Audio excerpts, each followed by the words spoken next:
নেত্রকোনার কেন্দুয়ায় বিষ প্রয়োগে দরিদ্র খামারির ১২০০ হাঁস মেরে ফেলার অভিযোগ রিপোর্ট করেছেন হৃদয় রায় সজীব।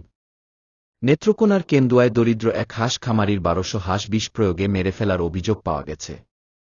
আজ বৃহস্পতিবার সকালে উপজেলার কান্দিউরা ইউনিয়নের বেজগাতি গ্রামে এ ঘটনা ঘটে।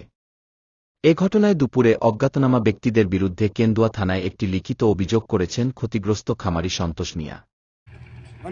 যারা এটা ঘটাইছে এটার আমি বিচার চাই।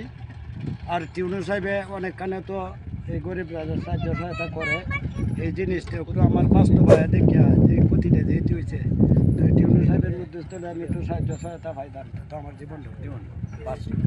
জানা গেছে, সন্তোষ মিয়া ২১০০ হাঁসের বাচ্চা তার খামারে পালন করে আসছিলেন। প্রতিদিনের মতো বৃহস্পতিবার সকালে তিনি তার হাঁসগুলো স্থানীয় এক কৃষকের পতিত জমিতে খাবার খাওয়াতে নিয়ে যান।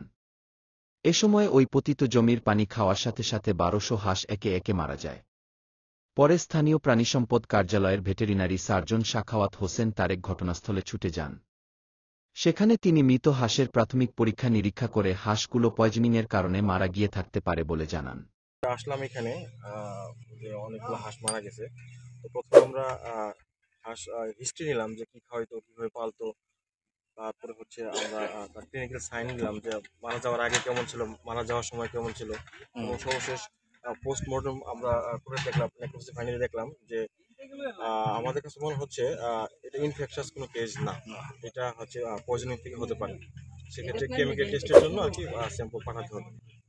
এদিকে কেন্দুয়া থানা পুলিশ ঘটনাস্থল পরিদর্শন করেছেন।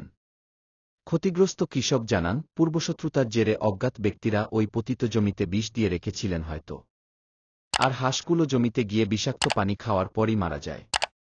তবে অন্য ৯০০ হাঁস ওপর একটি জমিতে থাকায় সেগুলো মারা যায়নি। এ ঘটনার সুষ্ঠু বিচার দাবি করেন খামারি সন্তোষ মিয়া।